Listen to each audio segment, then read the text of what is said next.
kan thenom pa zirtir tu pa zun bung som ruk paruk na chiar chon zomang uma kimi chon sar chon a choron pia voin lam thil thleng kha ti char tur te po kha ka shilfia towa tuna chon an rem ti le vek to e se son thara hon tran turangin ka soy ania tina ron shila ole lo shil ro school chu kan hong ngei do ne chuan an lo chungchang po kan in rem siam na ang kha niang tin phone chu da ma se school hon ma khan ti tur poi mo tak kan la nei phota tin min ron mel ral chung chuan anui sanga ka lai lek lek ani nia kanin nei nge nge yangai to mia wani kan thu tiam du nang khan eng poni se December ma chu lawin khol char char ka ngai don ani khochung lampan chon kanin zui chho nak naka ai bilama chon kanom hova kanin fiama kan richel chu la tuna chuan mabak la haw tak don via ma se bultan turin ke kan pen le thei to dona chu chun thla ti muang ve CIC mai noi po chu kan bula chona ron om ve a sarzona nen chon anin nel to tho boka she oma tilem lo tin a thian the ho school an local deuh vek shrim shrim boka uma me chon chaklom nan a chang tu khan ei tur so se aron ti rwal chon oi poisa ka nei lo lut tuk ka ti ngala uma me chon kha po api siar lal noi bula om tama in ren reng reng in khos don ani kha a ti rwal chon noi chon dik chi a u hi mo a ui kom to rap unu te nen hen anin ang lut tuk to an tong ring dun si api sain bia phei chu a bengong zo pokhian a ringa ti mel thei lutuk a lo ti vata kan nui dar dara para chuan khoi khopui nula chuan poisai ngang chu in la khopui nula ultra pro max ani lom ni atia ninom kha ti pa chuan sar chona chuka mel zuka wani chuan rul le bei sei khan meng reng reng su khoi ti le cheng zanga chu ron phi thlak chu ruala dora chuan an kala thil te chu kan eya thil kan ei zo chuan sar chona chuan kai chu school vel chu fa en le lok ka duwa na kan tho than le dan tur te ngai tu ka duwa umami hi in lo len pui do ne moni atia umami chuan in man lo chuan angai kher lo ania hei kanom na hun hi a thoveng nuam sia mu ha dam mai mai po nei la anuam ka ti to tho tho tin min changa para chuan don lungai kan man lut tuk urela te po kha an jing chua to si lawa nan thok to lawang ma pe karin a then kan kalanga dil zawa kan bakal donia ati chuan e nia keipo ka kalchak umam nuami tingotang kan kho kan lar ve na nia tin dil zaw dan vel chu kan shil mol mola umami chuan ani mo tlai jong par hun lai vel chu ni se o ati vong vonga tuna chun sarun par vul le chuk to thawang amoi hi ni top mai tin tui tam don boka tin ka shila akal chak to hle a roti chu nu pui chuan a ron phone a roti chuan dil zawa kan kal don ati luka nu pui chuan enge ni soi ni roti chuan no lo za thian o kan ron ho phot don reng lo mole ti na phun nung nunga kai chuan ning reng reng su how to turi nei kha lom hle ro tuna hian min how tur tal point anu kha ron thole se ka ti sin tin no kul deuh chuan ka changa para chuan kan ngori sai lo ngor pui hi chu ka ngai thin ani in ron ho le nu phei chuan ka mi thla ka mu zut zut mai ti na lo tui ni ve boka nowi chu mi ta sen roma a tra chuak le to ti ka sia thil dang ka soi le wata anu chanchin kan soi hi chuan nowi hi trap thuai thina nowi lung chia hi mu sem ka ti thin wani chuan in siamila ei tur te solama chuan a to thin sia api vungi dora le lokila chuan kan kal nga langa kanom rei man to om si lawa umam ei rong bol turin usangi te kan kau don em ni ati zom zata sarjona chuan e kausakro chomhe kha chu adu du siam se sa po lo lei tok mai ro se kalau pe vekang atia umami chuan angai lo po tila tin tum don tho tho sia voksa chuan ati rol chuan para chuan rang zathian poi tops in rin ni lautla du hun huna du salai turom ve tlat slow ar chu omang tina lo nui suka umami chuan o poilo arsa po chu ni mai ma se arsa ni chuan a fry ni theise tila ma pe khan du zong te nem tin ma pe chu zot ve le a ma pe chu ron nui saka kai chu engpo kai thei veka ma se du ber arsa fry chu kan me ngai don ni tina lo chang ve wata para chuan oi kai chu heta hian chu ai ve mai ka du alo ti le man roti chuan izak theilo sa ngai lo ang takhan tun laya samme in soi theina na man chang kang lo te khai ti vela I lo ro ber zo ka ni hi tina lo khaka para chuan dam venga wa hon nel nel ro ani lo chon ngoi men la tina lo chang ve leng hala kan thian ho in he so lu tuk chu umami po chon makati niang min en le he ho thina kanaw lal noi ta thian ho min hriat chu tir vong vong mai kalung in ti leng reuh lu tuk ati zoi sepa unu te soi ka hriat danin umami hian kaini anga tlei rol nun hlimom hi atem ve vak lo nin a soya chung ko chomnan a in hlowa lekha zirlai point numoi te thil dil ve ngai lo ama hian a thian mi pa te bula ro ra thir ten a in hlo ve thina chung ko tan a tlei rol hun dum le anulat lai hun a mangral thakati kha ka hrenga umami ngoi wang wang chu ka ena ka vaku aringota umami chuan in thla thlam reng reng su moi nuam e mai ati zoi sepa vani chuan tiru man mong u dil zawa chon tu e tam to dona thalak na tur spot mun moi tam dona ni o umam iphone kha iphone tiro ati chuan ma pe chuan lungai su ka camera hi a thave to ka lo thala le music video siama ei jong thin kom hi alo tia e ni don tak ma pui char sem ka lo te ngal wata ma pe chuan kan charge potanga kan khak dewanga kan kal donia roti te po hole photin ngai ni lom ni atia roti chuan vani scooty kan lo mang ati ro chuan para chuan kaini po kan ho ve don tho sarjona khain thla ti ro a ron ti muka ma pe chuan kawa thlang chu a lo ti wata roti chuan lal par moi hi amma ta po ni hlei lo awa han kom tak koma inir ngot a lo ti hluka roti te ina chuan kan valeta nupuin ti tura soi ang chu kan ti zawa ai bilama chuan kan let leng hala midang po chun lo in pei vek towa sarjona ro a school tur lampan chuan a lo chuak towa umamin hne na chan sakha alom ngang maya na chu tho tran le vat vata du towa aril ruwa na rengot chu omani permai kanin siam sok soka mapuya kara chuan kanin no lu deuh chupa parai ro wanin an chuan an ron in phura orela le ofela chuan in phur ve boka konglaka api vungi dora kan ting koi zuaya para chuan pi kha khalaya in thil khai kha engza man nge tina zota api vungi chuan hei himo tin para ko ni lo zok chu aron muwa para chuan ni lo kha lai sirami kha ati la chuan api vungi chuan eng himo tina ron zot leya para chuan anin noma kha akil sir chong zong mon tia lekha ati chuak chu wani chuan a beng pupa ininom za mo soi ngal zia su tina khaka para chuan za mo ni lo trong upa ka ti to kha tina noi varvara umami po chu lo nei ve suka api vungi chuan acid ti ve mai ta che kha ti pa chuna ron pe a ei tur le in tur eng mo chu kan lama dil zau lam chu kan pana kara chon zai kan ngai thla ama chon roti le ma pu chon thua keile umami le noi chu anunga chon kan thu thunga voni le para chon ron zai pheina salutu anunga chon u fela te chun an ron zui ve boka dil zau kan thlen chuan tui hual vel tu tlang hring dup le thlifim ron tho seng seng chuan min nein man kha ka ngai le ngal towa engkim hian hun liam to min ngai tir zel zong ani hi par le wani te chu scooty tanga ron zuang thangalin tui kam lam chun pan ngal lok loka para chuan oi khovel hi van moi tak siam tu them thiam zia hi khovel moi tak le nature moi tukina duanga achunga keimi chelo zeile sexy hi min la da tel zuya wani thlamin lo lak ro ken dit tewino ken ring lo lai lem lo la ro atia ma pe chuan khoi kan lo metange tin a camera chu phora para chuan ken ring lo lai min lo lak ro ati zung zunga ma pe chuan a metona para chuan oi kalain ring lo a ron ti su wani chuan ken ring lo lai la roi ti ni lom ni tina lo khak ve le ngala o in ring thau ang chi khan thil hra thiam lo thei sia ati lai chuan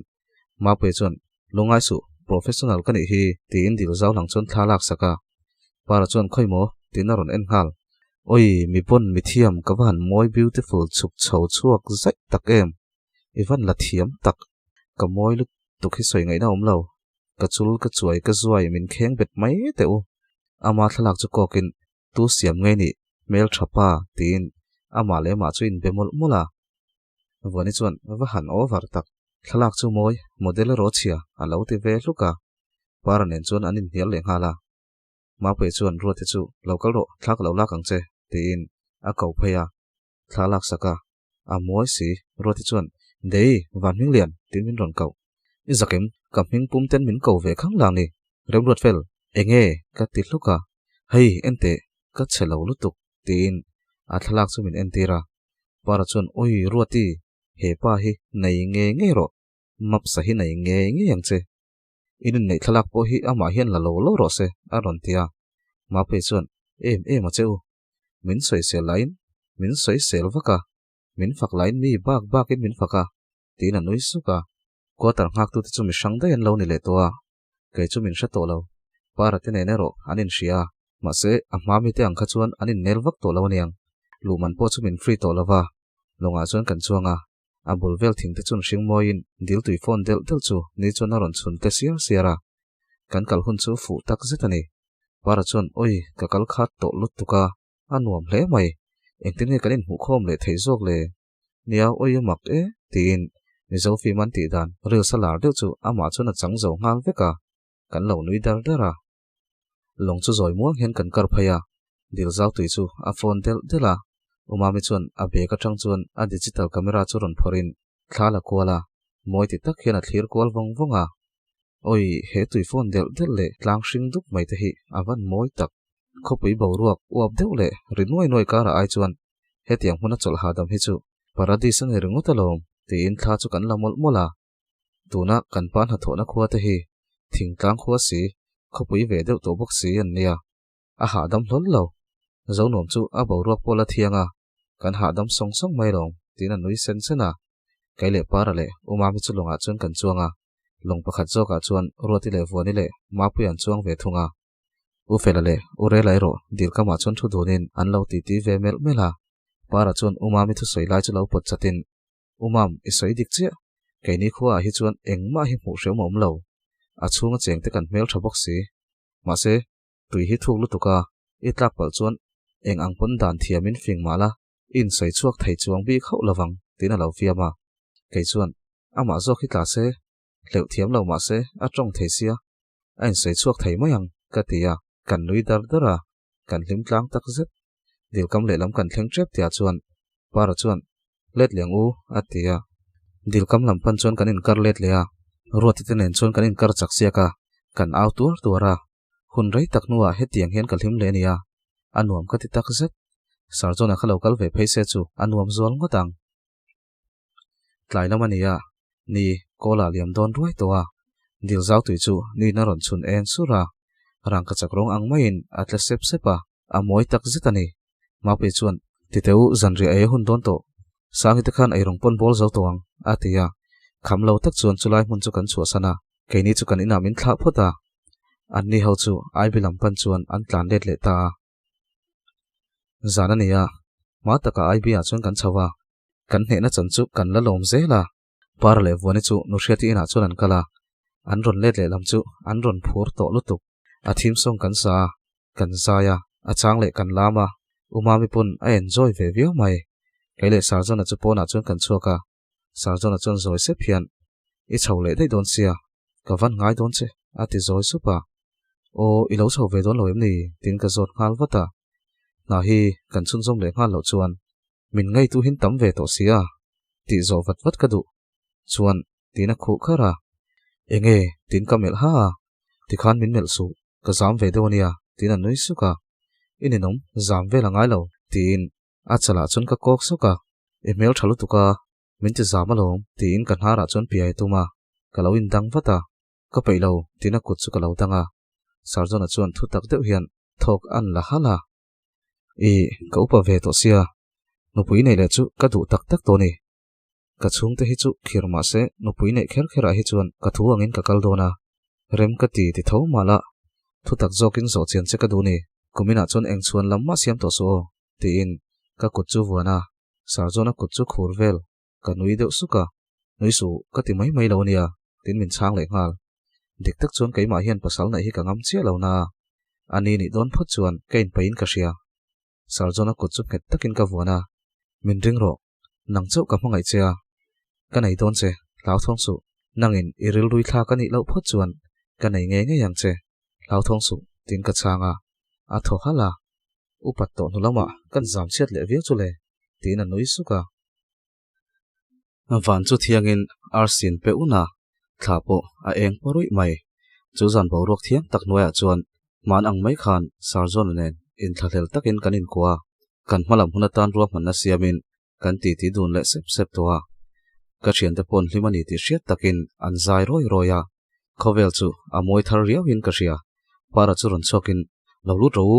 zai tur mangai na le pangpar ti vel sei reng hlom mai kan ning lutuk ruati le mak pe la sonin ei zo lo chawani bial nu ka nei ve hun chuan o omni khamin ka nei ang nei hlom lutuk mai tina ron phun hlak hlaka o ron kal kan tum chi a para ron phun hun hak lo tiang kan ti ni kha kan ti chuan in na sa lo lu ro tin min ko lu ta ti chuan kan valut ve a kan zaya para le vone chunin hiala a chang le tui em in an ti tia umami po zoi te chuan a zai ve ra rat mai zana rei tak em awang chuan sarzona chuan min zuk tha chu zan hlim tak chu kan chin san ve ta atu khuwa wara nupui chu tho to in ei ronga bol sat sata ka va tho chuak ve a nupui chuan o nga tingai ron tho kher vamu le ro ni zan in meng rei ro pi si tin min lo be siama ke chu ka tho ma thang to lom tin ka chang mai a nupui chuan noi chu a ron thleng ve do ni mukatia ala ron lang reng lawa te in noi chan chin chu min zota nia a nupui te son ani chu an chu deuh tlata chu lawa an fa te nen son anin kom thaya solam son nuam te zo ka ni so tin ka changa bathroom lam chu ka pan hala ken ti fai zo chon pona chon ka chuak vel mai maya jing ni chuak chu amoin khovel chu thiang ko mai hian ka ria he khuwa zo nuam bo ro hi alo moin alo nuam ber mai ni hi heta hi chon nun hi nuama a ha dam thla ka ni tin ka ngai tua kom chaka tang chon lalma ma chuan ar cho pein dut no chu khong ri kar kara kan ar vul lai te kha min ti thra chuaka mu nom ti tak chuan ka thlir deuh dawa nopui chuan debo thingpui lo in ro tin thingpui in tur chon min ron kawa ina chon lu tin thingpui in pa chuan nopui nen chon kan zel dan tur chu kan soi duna ani chuan la cham reng thei ula o ti in min uider ve viau maya ti zelin lui kan kal tur thu te chu kan soi kaya luin kal point film khu ro o mani lo ka khan kho thenom tlangwal pakhat po a lui kal an hu zo lawania tin min hrila ani mo tuna an hu toim ni tin ka zota lakmulo ma se ni sari ai re an zong towa arwang an hu tak lawa chuan an vui ton tin ka ria kan kho tanga hlat dewa wangin kan wa zong ve lem lawa leng kir vela tlan yang an tia chuti rol chuan a lui kal na beran hrelawa mani lui kal te hi a thangai lo mana point boi chiam to kha te in mana kidnap kan to dan ta chu kan soi chuaka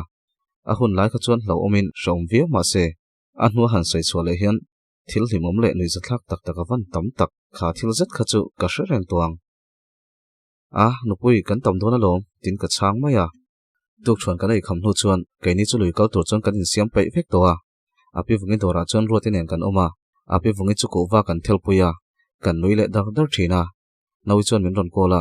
kala thuaya o note nge tin ka chang vata u luya chung kalo kal velo mayang a ron tia o nang mai ni lom thei don em ni tin ka zot leng hala o anu puitenen huana kan kal dona a ron ti ani kal mai ro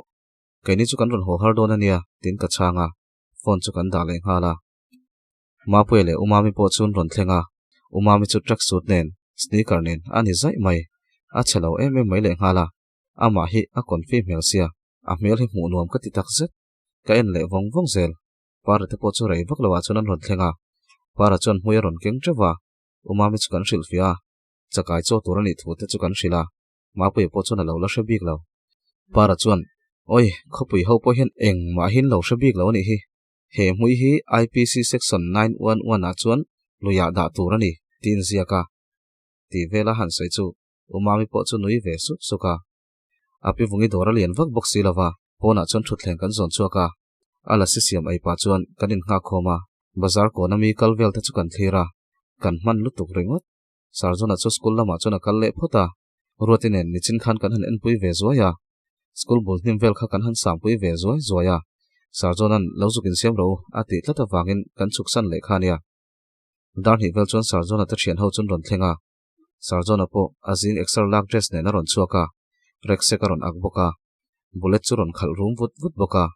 kanin ngai zon hma ka star em lai ang mai khan a chelo ka ti thar lein ka ria ka en dau dawa para chuan avahan mak dau em hetiang mem hu no mem ni ani ibial pa hi man choi pani en payang min ron ti a oi om lo so apiano pangin fiam so lom ka en ka ti chu do he lutuk bulldozer ni ranga ati supa an thian thum chuan an ron thlenga api vungi chuan kanulat lai ni se ron kal veila anom do ne na o ti in awang lai an lui kal thin hun lai ti chu sain kan hlimpui hle a api vungi po chuan tring hun khuwa mi bo an vuiliam tak bok chumin hrila mase thian ho ini dona mani khan kal sang reng reng so ti in film khur tur chuan min cha ve mol mola dar thum vel chuan sakai kai lui lam pan chuan kan in zui chuak ta kan kho tui lak nan siam to wangin akong po motor kal theinan siam thui to hle a lui bul thleng chu atlan thei to a lui kan thlen chuan khuwa thim don roi to a urela le ufela chuan lui kama chuan tumbun zong thazela an hmunwal mai oi unu te yom se tumbu vel hi zor turin la ka du le shim shimang ka ti chuan umami chuan soilo mai te I han shil riau riau wange ron hon nge nge ro a ron ti le chiam mayang tin an nui suka lui dung chu kan zo thazela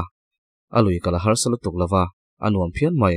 lui pani in fin na khokrok deu lai kan thlen chuan chuta tang chuan hui chu para te nen chuan kan da thana a lui kal chu a har salu tuk lem lawa tuya tam vak lo bok nen anuam phian mai lui kan kal lo na hi rei to shim shim boka engkim chu nuam vel vek main ka sia kai kwang ka na chuan sar zona chuan kai kwang chu kap thazela a kap thei phian le ngal umami chuan nuama ti lutuk a kutin kai kwang chu mana tum thina a hup thal le zuk thina anui le kar kar thin kan hlimpui to pa lui khokrok lai chu kan thleng dona kan kal hlat ve deuh to wangin ufela chuan heta hian ei rong bolila ta hian du to kang u a thanglam ko chu kala har sa to a lui a khokrok to ba ka lengkir kal ngai te om to a atia sarjona kai kwang ka sa te le tumbu te chu kan siama wani chuan lui kama chakuk vel chu ala khom zel boka urela chuan kanom na bul vela chuan le na denga ei khop chu man ve maya sarjona nen chuan thei tur chu kan sa ta para te chuan mei puan lo chep hluah to a over play in an lo zai khek roi roya kan thei sat kan chuk thla chu para chuan in han in ti palem lui dunga chuan in ti pala olania a ron tia I chiani chulal par moi kha chome kha siam hal ro ti pa chuan thei chu ka the thla changel na chuan sangha le chakok le tumbu vel chu kan da ve ruya thei thuma chuan kan siama thei khata chuan vai paden kan siam thunga para ho chuan chome siam chung tin kai kwang kan lo han kap ve a kan thian li chuan kan ri chel chu la kan in ti thiam hlom sia kan lak lak lo bok si kan kal chho zela vone chu tol thuta zut mai lungpuya chuan a eng lo a so chora para chuan a han hu chiang sia oi ana don lut tuk tin a nui ar ara vone la chu au thata sarjona te ho chun ron tlan chho nga la para chuan I so lai khadom su za thlak tin a lo nuya vone thin rim lutuk chuan an na lom mole oi khovel hi toi tupin ka sia ka chi kong thlengina effect aniang tin a then chak chaka para chuan so an ron thlenga za thak I khup khadom ringut ro a ron ti vone po chuan para thu oi chuan a khup chu dom ve ringuta ma se analai chu a kap chu ni boxi ufela chuan enge ngatinge tin a ron chi ai lutuk kai chuan kha vone kha atlu pala ain so na dewani kha katimaya umami chuan a eng lai nge so a tin a ngai tu hmel lutuk para chuan zoi su phian a chup a ron ti rotin en chuan kanin ena kan nui suka vone la chuan a khup le kap chu dom kopa a kun tlok tluka para chu theile theilo chuan a ron mela sarjona chuan eng lai mo so a ron ti vele vone chuan ka chup ni nom kalru in boy pui vak thei ni lo a ti hlura ufela chuan a khup chu ve en sakatuma vone chuan oi ka dom der pai to thlot lo ka khup hi na hlol lo ti pa chuan a kap chu tuai nok noka analut tuk ka so chiang lut tuk a ti chu umami ho chuan kan nui hak haka para chuan urel han chem sak ringot mai te a tia vone chuan lalpar moi nangma wang ni kha I chu hel lu tuk ani kha a tia sarjona chuan hanin khoi pui vak thei ni bok si lawa I tuar dam thei meng chu mo tin a nui suka vone chuan ti vak dana umlo kal ro a ti hlak laka roti chuan I chup chu alana viau em ni tin a lo fiama vone chuan tui chuan a ron the thuta roti chuan a the let ve ngala para chuan the hu tel ve a he min ron the ve mo wa tar wa ra thengang tin tui chu ron the ve ngala kan vai chuan tui chuan kan in the huwa kan au chiam chiama kan thom ron hre phak chu om se mak min ti don lutuk kan hu hiam to a vot tak zet para le vone thil tu lo ti chu awang vek tin kan phun hlak hlaka kan ei rong bol na lama chuan kan chuk thla kan chom he siam chu mau thei atang chuan a ron so liama kan han her le te te a rei vak lawa chuan a hmina changel na chu sarjona te ho chuan an la sang sanga lui kama chuan kan pha duaya vai paden chu para chuna so sok soka voni englo so angana khan ati khera ruati chuan ininom ei ti cha kom lo tina hawa voni chuan ruati min tenamo alo ti le ngal ininom in hial ngal zel su tin ka lo khaka ruati chuan nangma chu ten love iang lo te chu ten ve thowe aron ti vele voni chuan ato kani chu ati muka para chuan a hau ka so tel tak tak lo kaipon ka idu bik teu lo atia voni chuan in chia ka hodon ati muka para chuan tiringo ala chuk chau kwal koi nuai nangma chu ni ho ngwa rang tin anui suka kan vai chuan kan hu veka wangle kanom no lai chu avo de vura wang chuan mai pui chu kan hnai thapa kan ti tia kan nui le hak thina para le vonin hial chu kan ngai thapa renga changel na chuan kan chafun ho chu kan da khoma chome vel chu kan bun khu wanga sangha le kai kwang pa ka tumbu le chakai te le sangha vai paden chu kan bun chuaka ari matuin atui mel hle maya umami chun he tiang hi ka chak ve nai rei to lutuk mana khan kortia khan voi khat chu kan kal ve towa ma se a rei to lutuka tin kan chome churim tuya ti thu te soi siam siama para chuan a siam tuin ka zir e mani alo ti le man muwa kan thei chin na chakok chu kan da rui boka chu po chu atui don chiang sa kan thu thual thap lai chuan para chuan trong trai tiang reng hi kan mi piang thar deuh ro pani khan in ti don lo em ni ati chuan u fela chuan deuh kher chuan ani trong trai ang o tianui sak chuan a trong trai ya cho chu kan aya kan pol tuk chu kan chele thei thei lawa mi pa ho chuan mai zialan han zu wang phota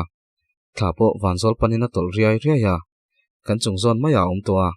luidung po torchlight eng tel lo poin alang eng rui to mai sarjona chuan tiro inak thaula kan zo chho to don em ni atia phur tak chuan kan in siama urela le ufela chuan len chun deng chho zela kaini ho chuan hui chu kan en zel boka chakai chuan an lo bor la ya kan man zela kaile ruati chuan kan hlau deuh wangin kan man thangam lawa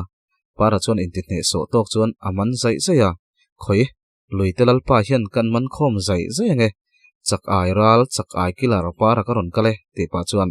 para chakai man sa chu ipa chuan kan da lut zela para chuan chakai lian deuh chu huwa o chakai ai kham tianui sak chuan chakai lian deuh chu mana umami chuan thaya sanghan man chu keng ve zel boka nakin dewa chuan para chu ron tre thata oi na lut tuk nazari ni ringot aron ti chuak a kut chu thing nok noka umami chuan enge tin hlau thong lutuk para chuan chakai in min chep oi min thala chu tum bolo tin asi hlar hlara ruati chuan iman thiam ani lom ni chakai rali ni kha chakai kilar kha tang ro alo ti ve khawa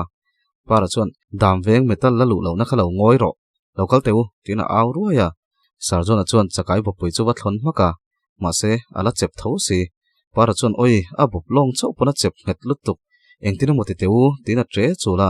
ami tui te chu tladon ka khongai reuh lutuk u fela chuan khoimo ti pa chuan chakai bopui chu a se ke ya an la thei ve sha ma para chuan oi na lutuk vuani thil ang mai che to chu tha tum mia lawang kha aron ti le ngal vuani chuan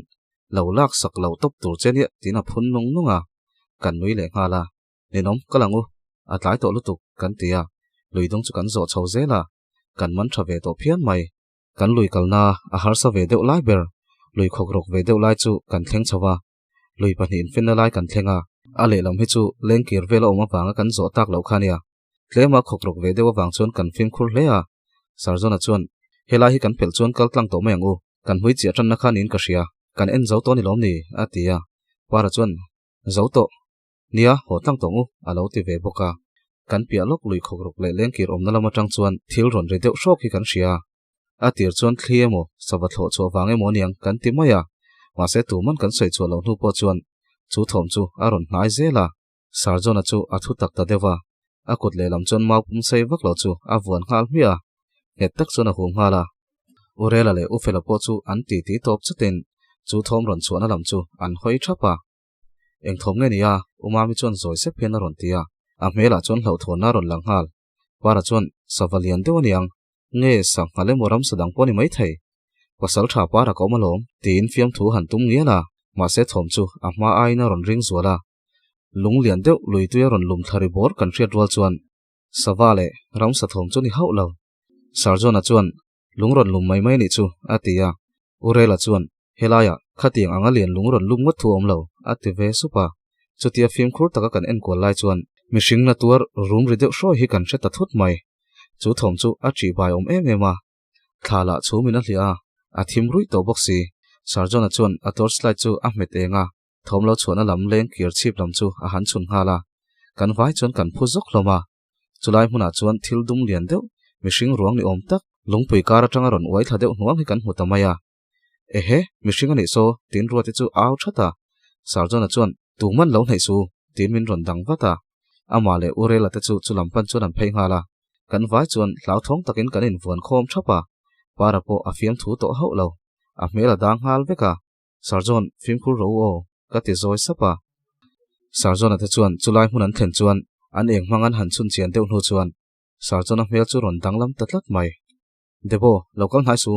heta hian mi pakhat a om ma se taksa hi a hliam na salu tuktat a ron ti lung lunga u fela phei chu hman hmo takin a ron let le hlok hloka a mela chuan a hlau thong ani ti hriat tang a khur deuh hlet hleta chulai lui kam mun re le nuam kan ti em kha tuna chuan mun ri bai om le mun hlo om taka chang ta thut mai enge thlengang chupa chu tunge nianga engwanga hilai leng ki ratanga ron lum tharingot nge niang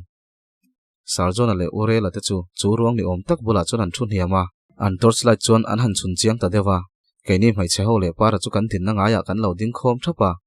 kan thin phuri chu kan hre thei hialin ka ria ehe hei hi kho thenom tlangwal bo thangpui an ti khan nitlat mai orela chon mak ti mel takin a ron ti chuak hlola nupui soi ni sari liam ta bo an vui to khani ti kan hriat rual chuan kan hmul thi ding hal ur mai ruati phei chu tre thata umami po a mela dang vek sarjona chon amar han deka amar phu chu la om ti pa chuan a ko chu nar zona chuna han da le a ala thok hi ala dam ma se a thok amuang to lutuk alu tang hian thi chuak na sa si khilama tang hian a ron lum thlaniang atia chulai tak chuan chupa thangpui an ti chu a ron room le hroya amit chu ron mena tum nge ni a ron khap sok soka a ron mengwar le pop thina hlawviau maila mishing nun na chan tur kan ni ti kan hriat chuan thlapar hman kan ni lo mapuya chu a first aid a motora da han la turin a kala ala hla ve reuh boxia ruati chuan a han kalpuya minute somni vel dona liam hnu chuan tholop hlop chuan an ron thlenga first aid chun ron la para po chuan a hlau na zong zong da thain engtir nge kan ti don kan pu phei don emni a ron ti ve wata sarjona chuan kan zon phei anga yang rela para mau hian a zon na tur siam zung zung teu kho chung lam kan kol nga la ngai ni atia ma se kan phone kan han en chu signal alo om mi alo mai helaya hi chuan signal om lo kan motor dana bulvela kha chuan ban khat chu ding ve chang chang thin chu po chu a man thei kherang emo o fela chuna tia kan mishing hliam ron room le ngot thin chuan ka tirila chuan thamin ka khur der dera hlauna chuan min tuam hlup hlup ani ber umami po chuan a hlau ve hle ti ka ria ma se ka thei tok chuan kain ti huai lui sham shama zoi muang chuan thangpui chu kan zon phei ta nak naka thla eng le kan torchlight chau chu kan rin chana ni konga khokrok dewa wang le lungpui tama wang chuan kan kal chak thei lova ma se a lui nuam lai chu kan thleng le ngal wata chuti lai chuan vuani chu ron kal hnaya dei ka hlau lutuk he pa hi angtin nge ni sari chung thil ei le in mi alawa alo la dam thei tharau hian an hruai ni lo mo a ron ti zoi sapa ka ngai tu na kal thui hle nupui soyang khan an lo vui to ni chuan a chung te mel tur ka mit thla thim hnuaya lui dung re ruya chuan kan zon na mau ri khek khek le kan thori hlop hlop thom chau lo chu thom dang hriat tur reng chu om lo kan motor dana kan thlen don trep chuan thangpui chu ron tong vai tani ai nia ya min kal san chu alo thleng don kha thil dum lian deuh kha a tin nok noka kan vai chon kan ding chota kan hnunglam chu kan hoi rual thap mai ma se engma hmu tur om lova thi tho vuk vuk le tui luang ri chau lo chu thil dang hriat tur om lo thangpui chu amu hil le ngal mak nge a thi jok niang a re le ngal muka motora chuan kan zon lut ngala thangpui chu ron tong chuak lein hela hi chua san ngal ro kha thil khan a ron nang man veng cheu atia a kut chu khur na salutuk ke chu ka om dan pok a hri thiam to lo ka khur ve hlok hloka sarjona chuan min ron vuan ngala arek se ka tang chuan jacket chu ron la chuaka kha haro tiro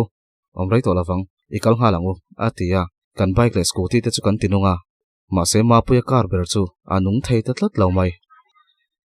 ole khati zong khani le sela ngai thatu zong zong te chunga kaloma min lo like ka min lo comment saka hype min lo pek sak le thau turin ka som chewani angai nom ti khain lom zela a lomom angai nom in ti hian kalom ani chop mai eng poni se thank you very nice em le